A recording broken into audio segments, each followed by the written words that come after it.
r/malicious compliance fiancé called me dumb until I exposed his cheating. You're being dumb again, Sarah. Why would you even think that? I stared at my fiancé Marcus across our kitchen table, watching him roll his eyes like I was some kind of child who'd asked why the sky was blue for the 100th time. All I'd done was mention that his coworker Jessica had been texting him pretty late last night. I'd seen the notification light up his phone at 11:47 p.m. while he was in the shower. It's work stuff, he said, not even looking up from his laptop. You wouldn't understand the complexity of what we're dealing with on this project. There it was again. That word. Dumb. He'd been using it more and more lately, always with that condescending tone that made my stomach twist into knots. 6 months ago, when he first started his new job at the marketing firm, he'd never talked to me like this.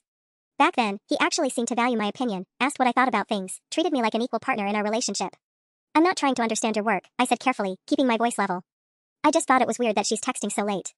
Don't you guys have normal business hours? Marcus finally looked up, and I could see that familiar flash of irritation cross his face, the same expression he'd been wearing more and more whenever I asked him anything these days. Sarah, this is exactly what I'm talking about. You don't understand how professional relationships work because you've never been in a high-stakes corporate environment. Jessica and I are leading a major campaign launch. Sometimes that means communication happens outside of your little 9-to-5 bubble. My little 9-to-5 bubble. I worked as a veterinary technician at an animal hospital, a job that actually required me to think on my feet, make quick decisions, and handle genuine emergencies.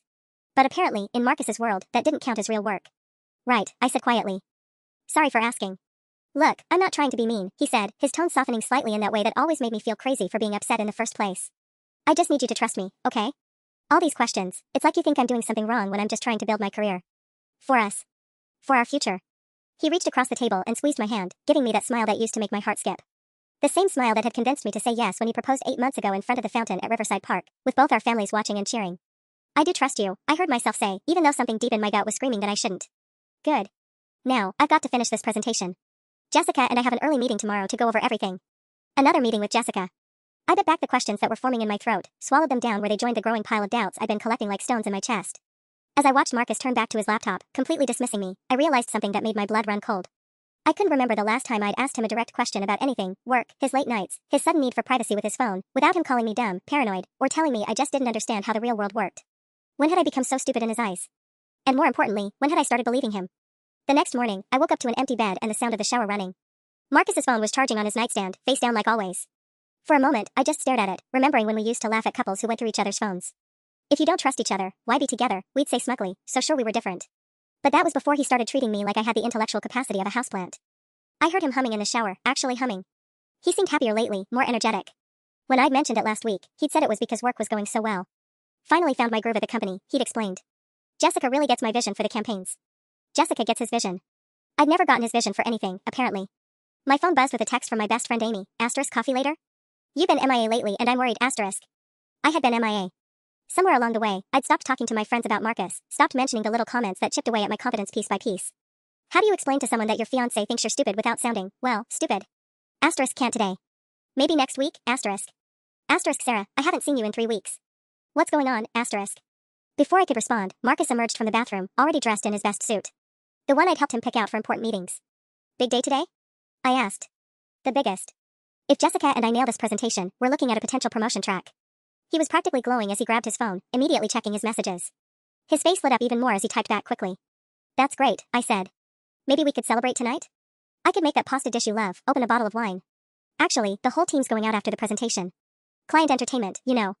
Pretty important for networking. Oh. Will Jessica be there? The question slipped out before I could stop it, and I watched his expression shift like a door slamming shut. Obviously she'll be there, Sarah. She's my project partner. God, you really don't understand how any of this works, do you? He shook his head, pocketing his phone. This is exactly the kind of thinking that holds people back in their careers. You can't just avoid working with someone because of their gender. I didn't say. You didn't have to say it.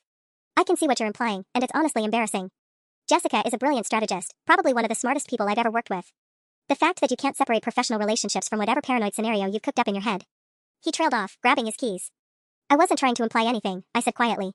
Look, maybe you should find something to keep yourself busy tonight instead of sitting around overthinking everything. Take a yoga class or something. Isn't that what Amy's always suggesting? The casual cruelty of it hit me like a slap. When had he started talking to me like I was a burden he had to manage rather than the person he'd chosen to spend his life with? After he left, I sat in our kitchen for a long time, staring at the coffee mug he'd left on the counter without rinsing. Such a small thing, but somehow it felt like a metaphor for everything else, just another mess he expected me to clean up without question. My phone buzzed again. Amy, I'm coming over after work whether you like it or not. For the first time in weeks, I actually smiled. Amy showed up at 6 p.m. sharp with a bottle of wine and a kind of determined expression that meant she wasn't leaving until she got answers. I barely opened the door before she was pushing past me into the apartment. Okay, spill, she said, setting the wine on the counter and turning to face me with her arms crossed. And don't you dare tell me everything's fine because I've been watching you disappear for months. I wanted to deflect, to make some joke about her being dramatic, but the words died in my throat. Looking at Amy, really looking at her, I realized how long it had been since someone had spoken to me like I mattered, like my thoughts and feelings were worth hearing. Marcus thinks I'm stupid, I said finally, and hearing it out loud made something crack open in my chest. Amy's eyebrows shot up. What do you mean he thinks you're stupid? So I told her.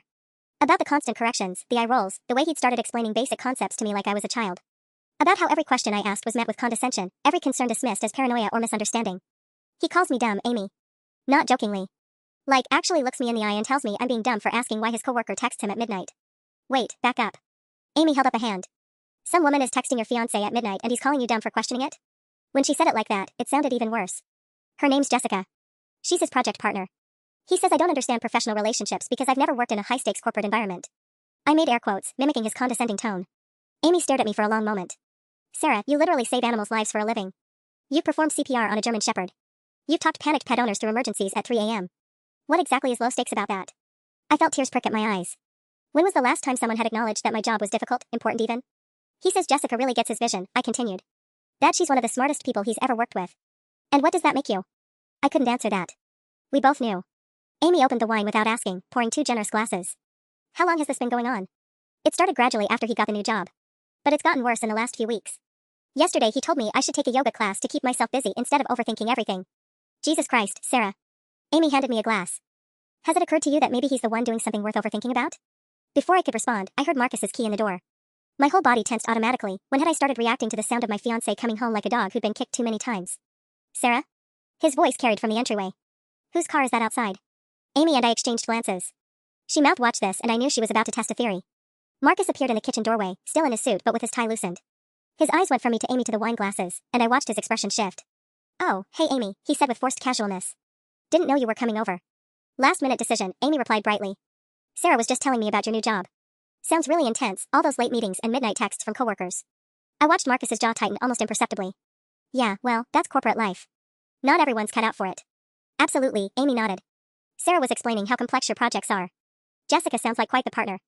The way Marcus's entire body went rigid told me everything I needed to know. Amy had barely said anything, but somehow she'd hit a nerve that all my careful questions had missed. She's very professional, he said stiffly. Amy smiled like a cat who'd found the cream. I'm sure she is. The next few days passed in a strange haze of hyper-awareness. Now that Amy had pointed out the obvious, that Marcus was acting guilty about something, I couldn't unsee it. Every phone notification made him jumpy. He'd started taking his phone into the bathroom with him, claiming he needed to stay on top of urgent emails. When I mentioned that our bathroom had terrible cell service, he just shrugged and said the connection was fine for him. But it was the way he'd reacted to Amy mentioning Jessica's name that really stuck with me. I'd never seen him look so panicked, not even when he'd accidentally dented his boss's car in the parking garage last year. On Thursday morning, I decided to test something. As Marcus was getting ready for work, I casually mentioned that my cousin's engagement party was coming up. That sounds nice, he said, not really listening as he scrolled through his phone. I was thinking it might be fun to plan something like that for us. Maybe in a few weeks? Nothing huge, just both our families, some close friends. That got his attention. His head snapped up, and for just a second, I saw something that looked almost like panic flash across his face. Don't you think we should wait until closer to the wedding? He asked quickly. I mean, engagement parties are kind of redundant when you've already been engaged for 8 months. Are they? Your sister had one. That was different. Look, work is really crazy right now, and I don't want to plan some big party when I can't give it proper attention. I nodded like that made perfect sense, but internally I was cataloging his reaction. The Marcus I'd fallen in love with would have been excited about celebrating our relationship. This version of him seemed terrified by the prospect. Of course, I said. We can wait. He relaxed visibly, going back to his phone. Thanks for understanding. You know I want to celebrate us properly when the timing is right. After he left, I found myself staring at our engagement photo on the mantel. We looked so happy, so sure of ourselves. I remembered how proud I'd felt that day, how Marcus had kept telling everyone that he was the luckiest guy in the world to be marrying someone as amazing as me. When had I stopped being amazing and started being dumb? My phone rang, making me jump. It was my mom. Hi, sweetheart. Just calling to check in. How's the wedding planning going? I paused, realizing I couldn't remember the last time Marcus and I had actually discussed wedding plans. It's going. Well, your father and I were wondering about an engagement party. The Hendersons just threw one for their daughter and it was lovely. Maybe something small, just to bring both families together before the big day? A chill ran down my spine. Actually, Mom, I mentioned that to Marcus this morning and he thought we should wait. Wait. Honey, you've been engaged for 8 months. If anything, you're cutting it close with a wedding only 4 months away. 4 months. Had it really been that long since we'd set the date? It felt like Marcus had been subtly postponing every concrete plan we tried to make. I'll talk to him about it again, I said. Is everything okay, Sarah? You sound distant lately. I wanted so badly to tell her everything, the name-calling, the dismissiveness, the growing certainty that something was very wrong with my relationship. But how do you tell your mother that the man she'd welcomed into the family with such joy thinks her daughter is an idiot? I'm fine, Mom. Just wedding stress, you know? After we hung up, I sat on our couch and tried to imagine introducing Marcus to a room full of our family and friends right now. The thought made my stomach churn. What if someone asked about his work? What if Jessica came up in conversation? What if they saw the way he talked to me? That evening, Marcus came home earlier than usual, which should have been a good sign. Instead, he seemed agitated, distracted. How was your day? I asked as he poured himself a drink. Fine, he said curtly. Then, after a moment, actually, there might be some changes coming at work. Budget cuts, restructuring, that kind of thing. I felt a flicker of sympathy despite everything. I'm sorry. Are you worried about your job? No. It's not that. He ran a hand through his hair. Jessica might be transferring to the Boston office. The company wants to expand the campaign we've been working on, and they need someone to head up the East Coast division. Something cold settled in my stomach. When? Soon. Maybe within the month. I watched his face carefully. That must be disappointing. Losing such a good project partner. Marcus's grip on his glass tightened. Yeah. It's going to make things complicated. The way he said complicated sent alarm bells ringing in my head. Not difficult or challenging. Complicated. Like there were factors he couldn't explain without revealing too much. Well, I said carefully, maybe it's for the best. You could focus on other projects, work with different people. The look he gave me was sharp, almost angry. You don't understand the dynamics here, Sarah. Jessica and I have built something really special with this campaign. It's not that simple to just move on. Built something special. The words hung in the air between us like a confession. That night, as Marcus slept beside me, I stared at the ceiling and finally admitted what I'd been trying not to think for weeks. My fiancé was in love with someone else. The realization should have devastated me, but instead, I felt an odd sense of clarity. Like finally putting on glasses after months of squinting at a blurry world. Everything clicked into place, the condescension, the secrecy, the way he'd been systematically undermining my confidence so I'd stop asking the right questions. The next morning, I called in sick to work. I needed time to think, to process what I was going to do with this revelation. Marcus barely acknowledged my announcement, too busy texting someone to pay attention. Feel better, he mumbled, grabbing his coffee and heading for the door. I'll probably be late tonight. Big strategy session. Another strategy session. With Jessica, no doubt. After he left, I did something I hadn't done in months. I called Amy. I need to tell you something, I said when she picked up. And I need you to not say I told you so. Oh shit. What happened? I think Marcus is having an affair. There was a pause. Okay, I'm coming over. And Sarah? I told you so. Despite everything, I laughed. It felt foreign, using those muscles in my face. Amy arrived with coffee and pastries from our favorite bakery, the one Marcus always said was overpriced for what you get. She spread everything out on the kitchen table like we were planning a military operation. Talk to me, she said. What changed your mind? I told her about his reaction to Jessica's potential transfer, the way he described their partnership as special, the panic in his eyes when I'd mentioned an engagement party. He's been making me feel crazy for months, I said. Every time my instincts told me something was wrong, he'd explain why I was too stupid to understand what was really happening. Amy's jaw tightened. Classic gaslighting. Make you doubt your own perceptions so you stop trusting yourself. The thing is, it worked. I actually started believing I was being paranoid, that I was too insecure and dumb to understand his job. You're one of the smartest people I know, Sarah. You have a degree in veterinary science, for Christ's sake. You literally understand animal physiology and pharmacology. But somehow you don't understand office dynamics? When she put it like that, the absurdity was obvious. Marcus had been systematically breaking down my self-worth to cover his tracks. So what are you going to do? Amy asked. That was the question I'd been avoiding. I don't know. I don't even have proof, just a feeling. Your feelings have been pretty accurate so far. My phone buzzed with a text from Marcus, *, left my laptop charger at home. Don't wait up, going to work at Jessica's place after the meeting so I can use hers, *. I showed Amy the message. She raised an eyebrow. Working at her place. How convenient. See, this is what I mean. Is that normal? Am I being paranoid? Sarah, honey, listen to yourself. You're asking permission to be suspicious of your fiancé working alone at another woman's apartment at night. After he spent months calling you stupid for noticing their weird relationship. She was right. But knowing she was right and acting on it were two different things. My mom called yesterday asking about an engagement party, I said. She thinks we're cutting it close with a wedding only 4 months away. Amy went very still. 4 months? Sarah, are you actually planning to marry this guy? The question hung in the air like a challenge. Was I? Could I walk down the aisle to a man who thought I was intellectually inferior? Who was probably in love with someone else? I don't know, I whispered. I don't know anything anymore. Amy reached across the table and grabbed my hands. You know more than you think you do. You just need to prove it. Looking back, I think the moment everything truly shifted was when I found the receipt. It was completely by accident. I was looking for our insurance papers in Marcus's desk drawer when my fingers brushed against a small piece of paper wedged between some folders. Hotel Grandview, it read. One night, King Suite. The date was from 2 weeks ago, when Marcus had told me he was working late on quarterly reports. My hand started shaking as I stared at the numbers. $247 for one night. Why would he need a hotel room 20 minutes from our apartment? I quickly photographed the receipt and shoved it back where I'd found it, my heart hammering so hard I was sure the neighbors could hear it.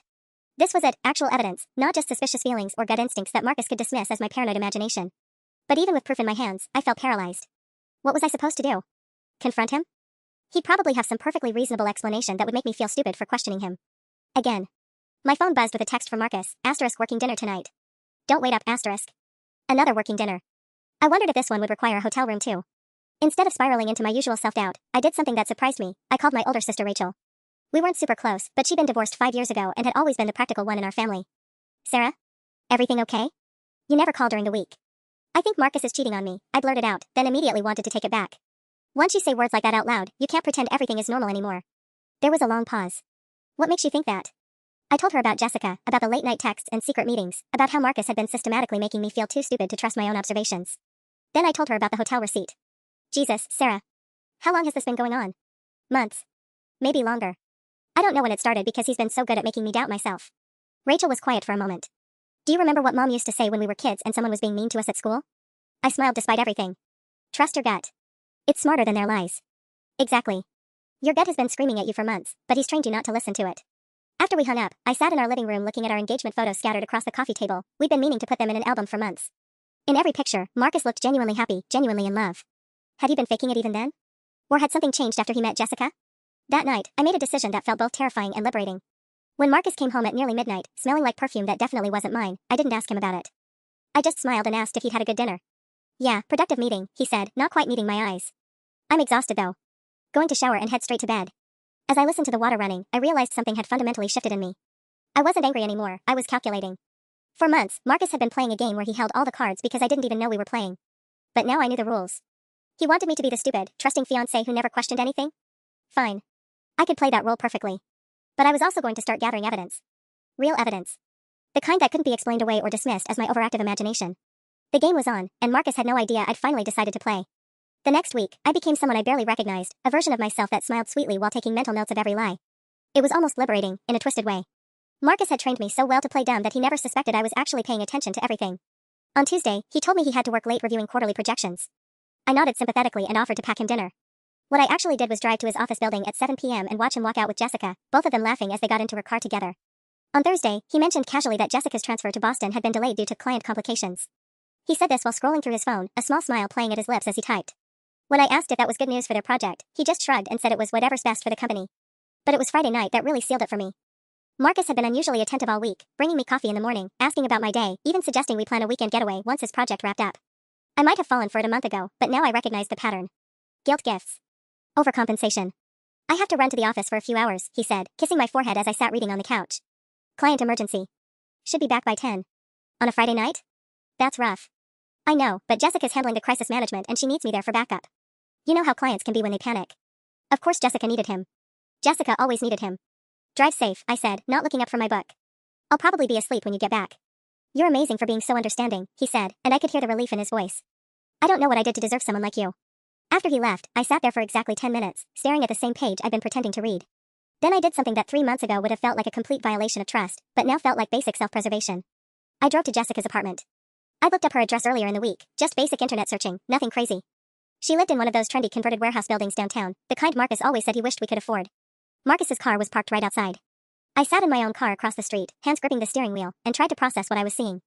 Part of me had still been hoping I was wrong, that there was some explanation that would make all my suspicions disappear. But there was his silver Honda, clear as day, parked outside another woman's apartment building on a Friday night. My phone buzzed with a text from him, * client call running longer than expected. Might be midnight before I'm home. Sorry babe, *. I stared at the message, then at his car, then back at the message. The casual lie was almost insulting in its simplicity. Did he really think I was that stupid? Actually, yes. He did. Because I'd spent months proving to him that I was exactly that gullible. I took a photo of his car with the apartment building clearly visible in the background, making sure the timestamp would show. Then I drove home and poured myself a very large glass of wine. At 12:47 a.m., I heard his key in the door. I was lying in bed with my eyes closed, but I wasn't asleep. I listened to him move quietly around the apartment, heard the shower turn on, washing off her perfume, probably, and felt something cold and final settle in my chest. When he slipped into bed next to me, I had to concentrate on keeping my breathing steady and even. He lay there for a while, probably making sure I was really asleep, before reaching for his phone. The blue light cast shadows across the ceiling as he typed what I assumed was a goodnight message to her. Love you, he whispered, so quietly I almost didn't hear it. For just a moment, my heart jumped, until I realized he wasn't talking to me. He was typing it. That's when I knew with absolute certainty that my engagement was over. The only question now was how it would end. The next morning, Marcus was practically glowing at breakfast. He hummed while making coffee, actually kissed me goodbye instead of his usual distracted wave, and told me he loved me with more conviction than he'd shown in months. It was nauseating. You seem happy today, I said, buttering my toast with careful precision. Just feeling good about the project. Jessica and I really nailed the strategy session last night. I think we're finally on the right track. strategy session. Right. That's wonderful, I replied. I'm so glad you two work so well together. He paused in the doorway, coffee mug halfway to his lips. For a split second, I saw something flicker across his face, surprise, maybe even suspicion. Had I sounded too sincere? Yeah, he said slowly. We make a good team. After he left, I called Amy. I need you to come over. And bring Rachel if she's free. I have something to show you both. They arrived within an hour, armed with coffee and the kind of grim determination that told me they'd been talking about my situation. Amy hugged me tightly while Rachel got straight to business. Show us what you found. I pulled out my phone and showed them the photos, the hotel receipt, Marcus's car outside Jessica's building, the timestamp on his lying text message. Watching their faces change from concern to anger was oddly validating. This piece of shit, Amy muttered, staring at the evidence. He's not even trying to be subtle about it. Because he thinks I'm too stupid to figure it out, I said. And honestly, I played that role perfectly. He has no idea I've been paying attention. Rachel looked up from my phone. So what's the plan? Are you going to confront him? That was the question I'd been wrestling with all morning. I thought about it. But he'll just deny everything, make me feel crazy for misinterpreting what I saw. He's gotten really good at that. Then what? Amy asked. You can't just pretend this isn't happening. I took a deep breath. Remember how he panicked when I mentioned having an engagement party? Both of them nodded. What if we actually threw one? What if I told him my parents are insisting, that they've already started planning, that it would look weird to cancel? Rachel's eyebrows shot up. You want to trap him into a public event while he's having an affair? Think about it, I continued, the idea gaining momentum as I spoke. He can't say no without looking suspicious.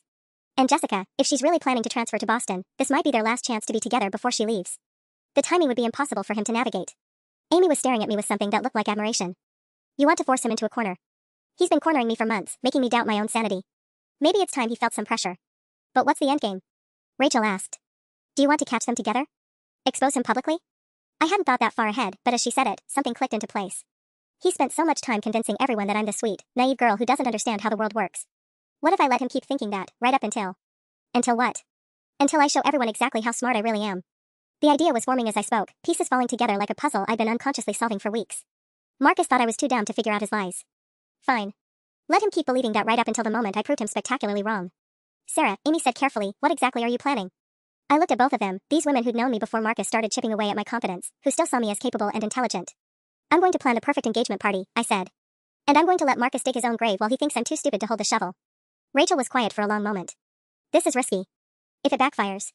If it backfires, I'll be exactly where I am now, engaged to a man who doesn't respect me and is in love with someone else. But if it works, you'll have your life back, Amy finished. For the first time in months, I felt like myself again. Not the diminished, second-guessing version Marcus had created, but the real me. The one who'd graduated summa cum laude, who'd built a successful career, who'd never let anyone make her feel small. Until now. I need to call my mom, I said, reaching for my phone. Time to plan an engagement party. I spent the entire weekend crafting the perfect trap, disguised as wedding planning enthusiasm. By Sunday night, I had a detailed engagement party proposal that would make any loving fiancé proud, and any cheating one absolutely panic. Marcus, I said over dinner, my voice bright with manufactured excitement. I have the most amazing news. My mom talked to your mom, and they've decided to throw us an engagement party. The fork froze halfway to his mouth. They what? Isn't it sweet? They've been planning it all weekend. Your mom suggested the community center where your sister had hers, and my mom already called the caterer. They're thinking 3 weeks from Saturday. I watched the color drain from his face in real time. Sarah, we talked about this. The timing isn't. I know, but they're so excited. And honestly, after hearing you talk about how well work is going, I thought maybe we could celebrate that too. Your big project success with Jessica. The mention of her name made him flinch visibly. The project isn't finished yet. There might still be complications with the Boston transfer situation. Oh, but that's perfect timing then. If Jessica's leaving soon, she can meet our families before she goes. I'd love to finally put a face to the name of the person who's been such an amazing partner to you. Marcus set down his fork entirely. You want to invite Jessica to our engagement party? Well, of course. You've told me so many times how brilliant she is, how much she's helped with your career. She's obviously important to you. I tilted my head innocently. Unless you think that would be weird for some reason? The silence stretched between us like a taut wire. I could practically see the gears turning in his head, trying to find a way out that wouldn't expose him. It's just, mixing work and personal life can get complicated, he said finally. Complicated how? It's not like you're doing anything inappropriate with her, right? I laughed, the sound light and trusting. You're just work partners. I'm sure she'd love to meet the woman who gets to marry her brilliant collaborator. The trap was perfect, and we both knew it. If he said no to Jessica coming, he'd have to explain why. If he said yes, he'd have to watch his affair partner smile and make small talk with both our families while pretending to be nothing more than a colleague. I just think we should keep the guest list small, he tried. Just family and close friends. But you work with her more than you see some of our friends. You spend practically every evening together on this project. She's practically part of your daily life. Each word was a small knife, delivered with such innocent sweetness that he couldn't object without sounding suspicious. I was using his own lies against him, forcing him to live inside the story he'd constructed. His phone buzzed with a text. Without thinking, he glanced at it, and I saw his face soften automatically before he caught himself. That unconscious reaction, the immediate smile, the gentle expression, that's how I knew for certain that he loved her. Who was that? I asked, still maintaining my bright, trusting tone. Just work stuff, he said, but his voice was strained. Look, about the party. Oh, I almost forgot the best part. I interrupted, clapping my hands together. Your mom suggested we do speeches. You know, both sets of parents talking about how happy they are for us. Maybe we could say a few words about our relationship. Wouldn't that be romantic? Marcus looked like he might be sick. Speeches? I know you're not big on public speaking, but I think it would be beautiful. We could talk about how we've grown together, what we've learned about each other this past year. All the ways you've helped me become a better person. The irony wasn't lost on either of us. He'd spent months telling me I was too stupid to understand his world, and now I was suggesting we publicly celebrate the education he'd given me. His phone buzzed again. This time, he didn't look. Sarah, he said carefully, maybe we should postpone until after the wedding. It seems like a lot of pressure to put on ourselves right now. I let my face fall, just slightly. But our moms are so excited. And they've already started calling people. We can't just cancel now. What would we tell them? What would we tell them, indeed? How do you explain that you can't celebrate your engagement because your fiancé can't bear the scrutiny? I'm sure they'd understand, he said weakly. Understand what, exactly? That their son doesn't want to publicly celebrate marrying me? The question hung in the air like a challenge. Marcus was trapped between his lies and his secrets, with no way out that wouldn't reveal the truth he'd been hiding. His phone buzzed a third time. Maybe you should answer that, I suggested gently. It seems important. Marcus stared at me for a long moment, and I wondered if he could see through my performance. But then he picked up his phone, and I watched his face change as he read whatever Jessica had sent him. He was in love, and it wasn't with me. The party was going to be perfect. I spent the next few days playing the role of the excited bride-to-be with Oscar-worthy dedication. I called vendors, discussed flower arrangements with my mom, and sent Marcus daily updates about our wonderful celebration. Each update made him look progressively more ill. The caterer can accommodate 75 people, I announced Tuesday night, watching him nearly choke on his dinner. Mom thinks we should invite your whole office team. She wants to meet all the people you work so closely with. 75 people? Marcus's voice cracked slightly. Don't you think that's a bit much? Oh, but your mom said your sister's party had almost 100. Besides, I want everyone to see how proud I am to be marrying you. I reached across the table to squeeze his hand. Especially Jessica. I've been thinking about what I'll say to her when we finally meet. His hand went rigid under mine. What you'll say to her? Well, I want to thank her properly for being such an amazing partner to you. Maybe I'll mention it in my speech, how grateful I am that you have someone at work who really understands your vision. I smiled brightly. I've been practicing what I want to say about our relationship. Want to hear? That's okay, I trust whatever you come up with, he said quickly, pulling his hand away to reach for his water glass. I was thinking I'd talk about how you've taught me so much about myself this past year. How you've helped me see things more clearly, understand my own limitations. I tilted my head innocently. You know, personal growth and all that. Marcus went very still. For just a moment, I thought I saw awareness flicker in his eyes, a recognition that maybe I wasn't as oblivious as he'd assumed. But then his phone buzzed, and his attention immediately shifted. He grabbed it faster than usual, his whole body language changing as he read the message. His jaw tightened, and I watched him type back quickly, his fingers moving with the kind of urgency reserved for important conversations. Everything okay? I asked. Yeah, just work drama. He set the phone down but kept glancing at it. Jessica's dealing with some client issues. Poor Jessica. She seems to have a lot of emergencies. Maybe I should send her some flowers or something, to brighten up all that stress. The look of pure panic that crossed his face was almost comical. No. I mean, that's not necessary. She's very professional about handling work pressure. Still, it might be nice. What's her favorite flower? Or maybe I could get her address from you and drop off some homemade cookies. I'd love to get to know her better before the party. Marcus's phone buzzed again, and this time when he looked at it, his entire demeanor changed. Whatever Jessica had sent him was clearly urgent, and clearly personal, judging by the way his expression softened despite his obvious stress. Actually, he said, standing abruptly, I need to run out for a bit. Jessica needs help with something time-sensitive. At 9 p.m. on a Tuesday? Client deadlines don't follow normal business hours, he said, already reaching for his keys. Don't wait up. I nodded sympathetically, but inside I was calculating. This was the third emergency this week. Jessica certainly seemed to need a lot of after-hours support. Drive safe, I called as he headed for the door.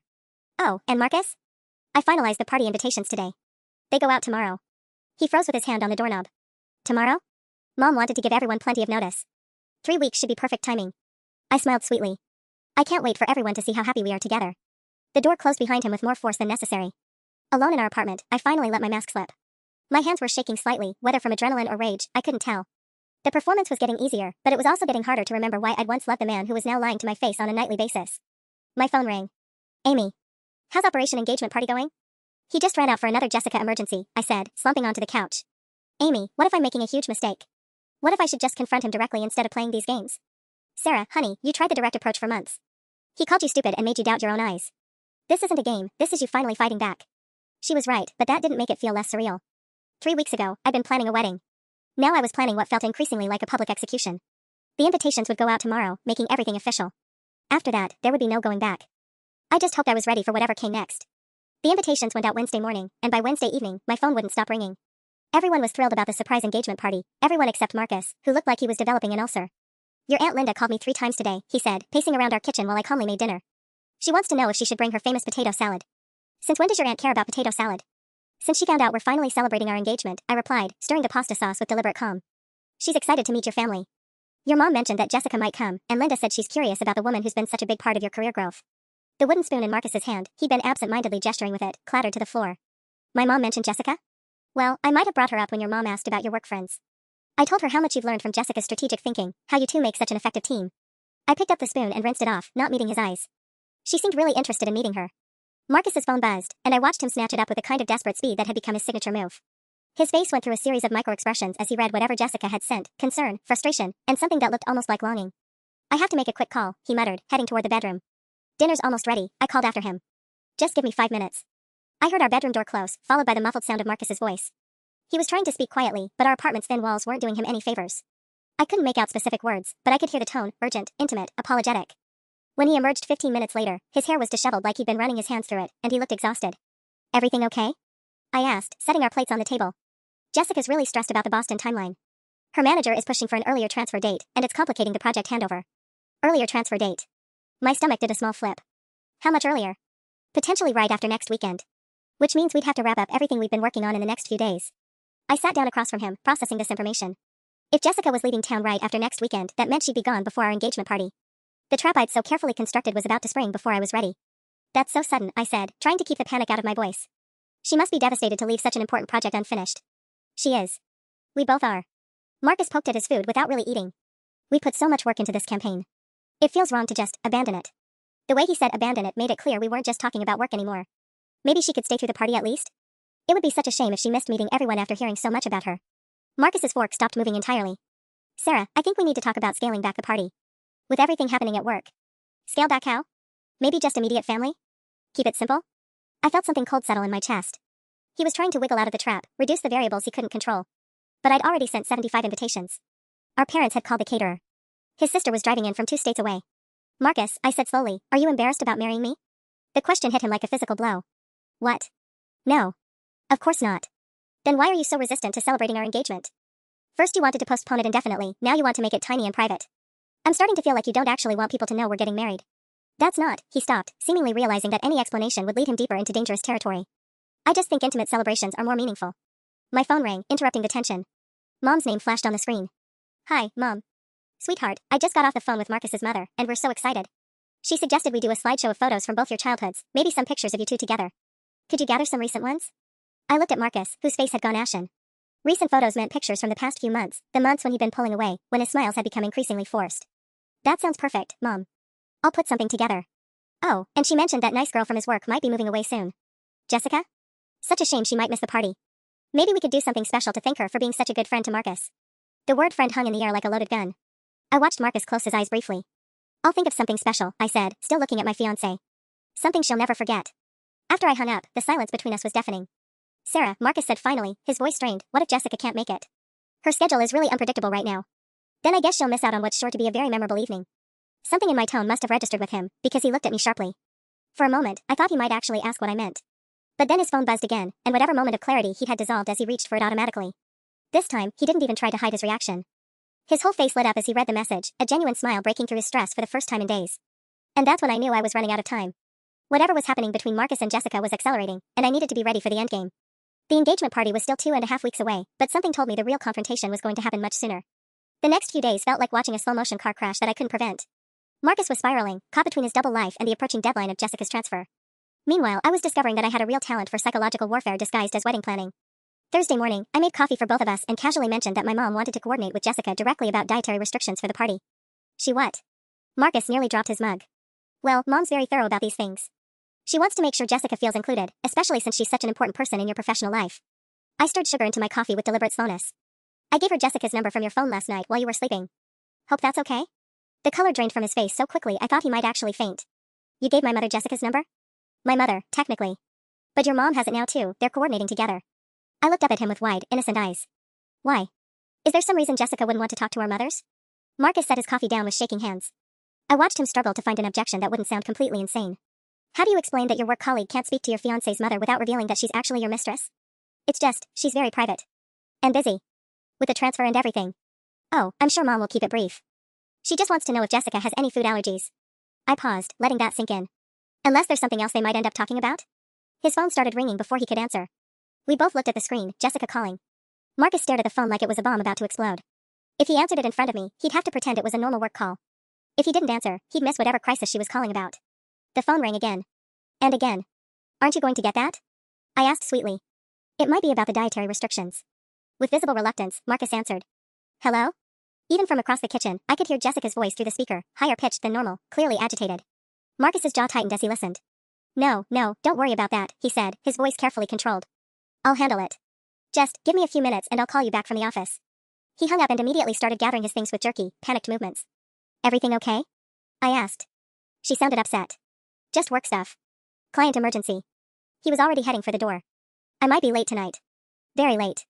After he left, I sat in our kitchen feeling a strange mixture of satisfaction and sadness. The trap was working perfectly, too perfectly, maybe. Each lie was getting sloppier, each excuse more transparent.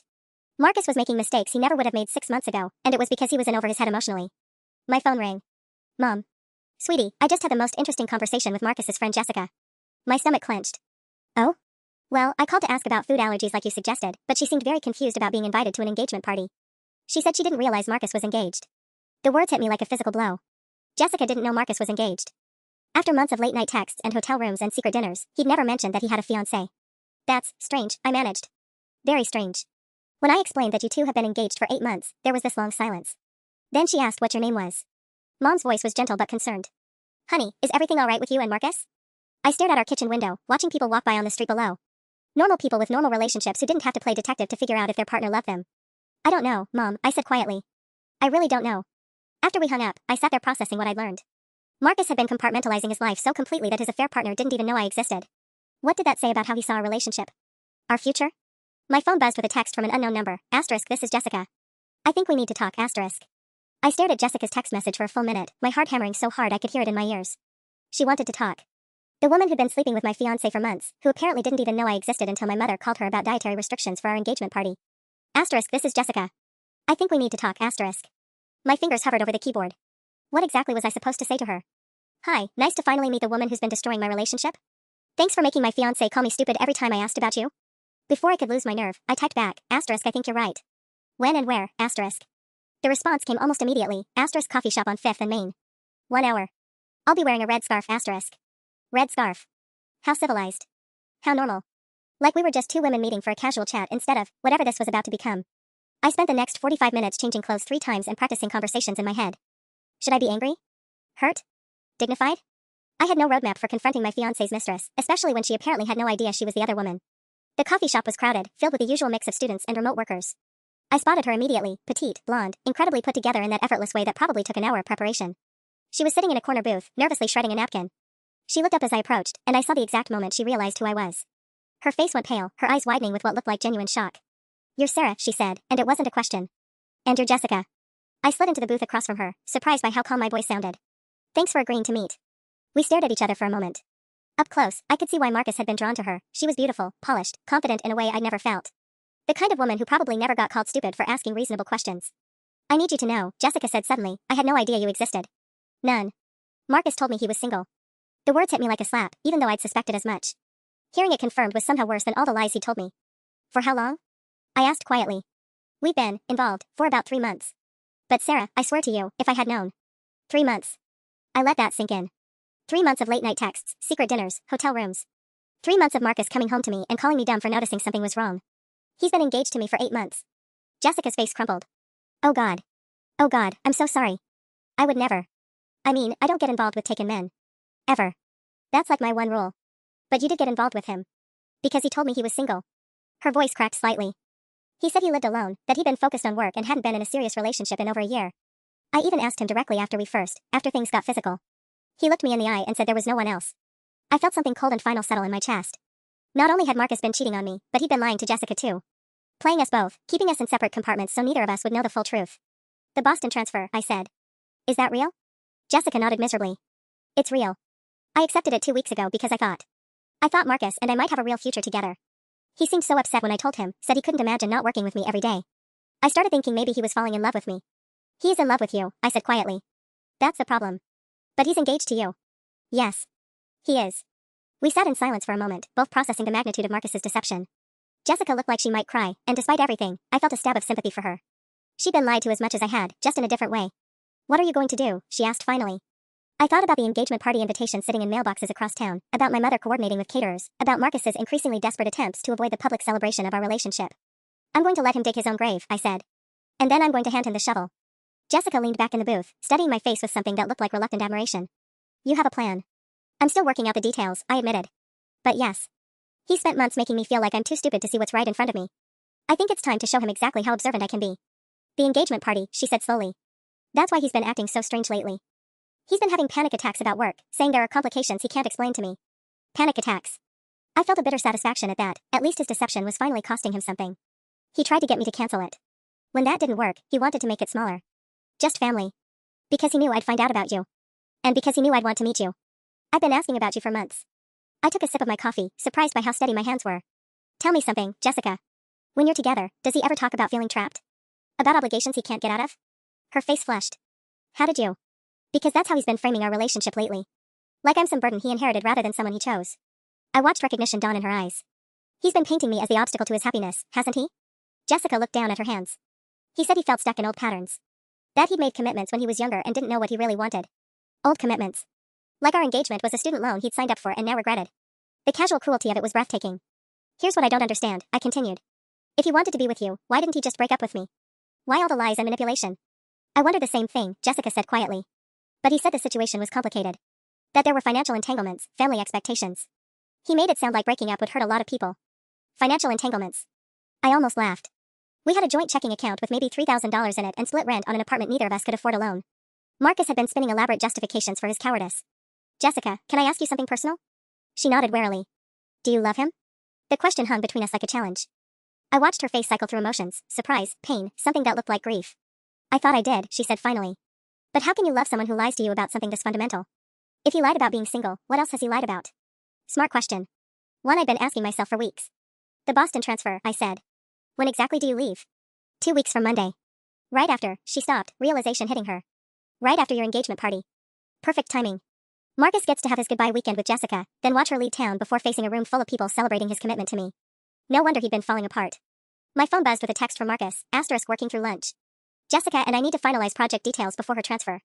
We'll be very late tonight, *. I showed Jessica the message. Her expression darkened. He's using work as an excuse to spend time with me, she said. Sarah, I am so sorry. I had no idea I was helping him lie to you. But now you do know. She met my eyes, and I saw something shift in her expression. A hardening, like she was making a decision. What do you need me to do? I smiled for the first time since walking into the coffee shop. Jessica wasn't just Marcus's victim, she was a potential ally. And Marcus had no idea what was coming. How do you feel about attending an engagement party? Jessica and I spent another hour planning what would either be the most satisfying moment of my life or complete social suicide.